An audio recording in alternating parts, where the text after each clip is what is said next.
Assalamualaikum warahmatullahi wabarakatuh. Di sini saya akan menjelaskan tentang faktor risiko, penularan, dan pencegahan COVID-19.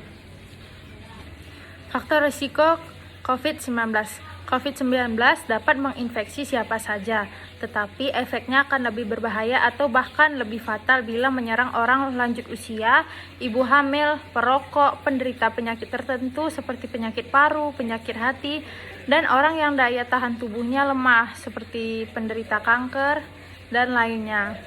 Karena mudah menular, penyakit ini juga berisiko tinggi menginfeksi para tenaga medis yang merawat pasien COVID-19.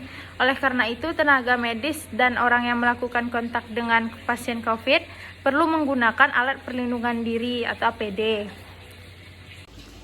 Nah, berikut faktor risiko dari COVID-19, yaitu berusia di atas 65 tahun.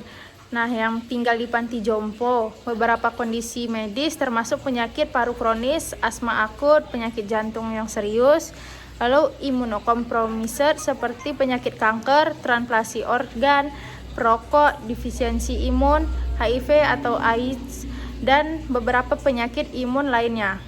Lalu obesitas, BMI 40 atau lebih tinggi, penyakit diabetes, penyakit ginjal kronis, dan penyakit hati. Selanjutnya ada penularan COVID-19.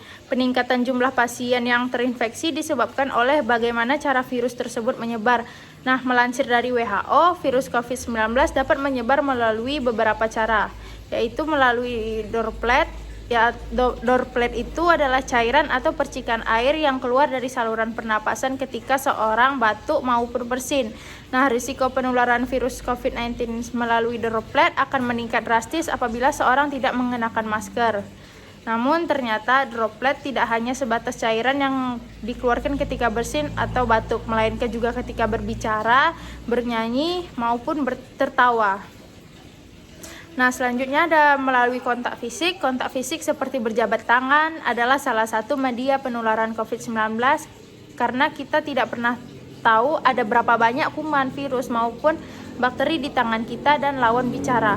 Makanya sebisa mungkin hindari kontak fisik secara langsung.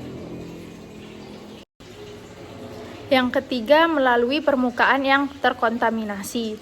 Penularan COVID-19 bisa terjadi jika seseorang menyentuh barang yang mungkin saja sudah terkontaminasi oleh droplet orang lain.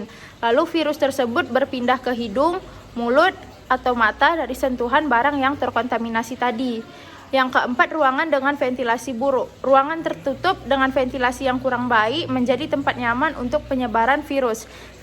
Virus COVID-19 dapat menyebar secara cepat apabila seseorang terlalu lama berada di dalam ruangan dengan ventilasi yang buruk. Maka dari itu, bukalah jendela ruangan dan biarkan udara segar memenuhi ruangan untuk mengurangi resiko penularan.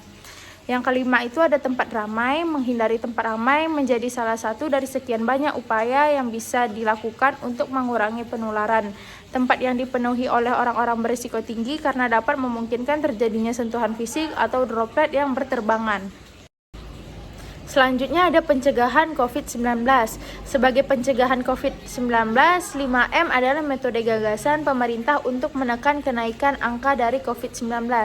Nah, yaitu yang pertama menggunakan masker. Cara pencegahan COVID-19 paling efektif untuk dilakukan adalah dengan menggunakan masker.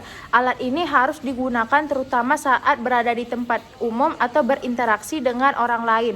Penutup pada mulut dan hidung ampuh untuk menurunkan resiko penyebaran virus corona dengan memblokir tetesan air liur agar tidak masuk ke tubuh. Sebaran dari udara juga dapat terjadi, sehingga perlu digunakan saat kamu berada di dalam ruangan, terutama ruangan yang ber-AC. Nah, selanjutnya mencuci tangan secara rutin. Mencuci tangan secara rutin dapat mencegah risiko terserang COVID-19 dengan mencuci tangan. Cobalah untuk lebih sering mencuci tangan dengan sabun dan air selama 20 detik setelah melakukan beberapa aktivitas seperti menyentuh suatu benda, memegang bagian depan masker, hingga menyentuh hewan. Kamu juga perlu mencuci tangan sebelum makan dan juga menyentuh wajah. Jika air dan sabun tidak memungkinkan, gunakan hand sanitizer dengan kandungan minimal 60% alkohol. Nah, 5M selanjutnya itu menjaga jarak. 5M lainnya harus dilakukan untuk pencegahan COVID-19, yaitu menjaga jarak saat berada di luar rumah. Pastikan juga menjauhkan diri sekitar 1-2 meter. Pastikan untuk selalu ingat jika beberapa orang tidak memiliki gejala meski telah terserang virus corona. Selain itu, hindari juga ruangan tertutup dan lebih banyak aktivitas di ruangan terbuka yang menyediakan udara segar. Nah, yang keempat, menjauhi kerumunan. Saat di keramaian, kerumunan risiko untuk tertularnya COVID-19 menjadi lebih tinggi. Jika ingin melakukan interaksi dengan beberapa orang, pastikan berada di luar ruangan menggunakan masker dan tidak lebih dari 5 orang. Intensitas dan jumlah orang sangat berpengaruh terhadap tingkatnya risiko yang dapat terjadi. Nah, yang kelima, mengurangi mobilitas. Setiap orang harus benar-benar menanamkan pemahaman jika keperluannya tidak terlalu mendesak dan ada baiknya untuk tetap di rumah. Meski merasa sehat, belum tentu saat berada di rumah tetap dalam keadaan yang sama atau menyebarkan virusnya pada keluarga di rumah. Tingkatkan perhatian terlebih lagi jika terhadap orang tua atau anak-anak di rumah yang masih rentan terhadap COVID-19.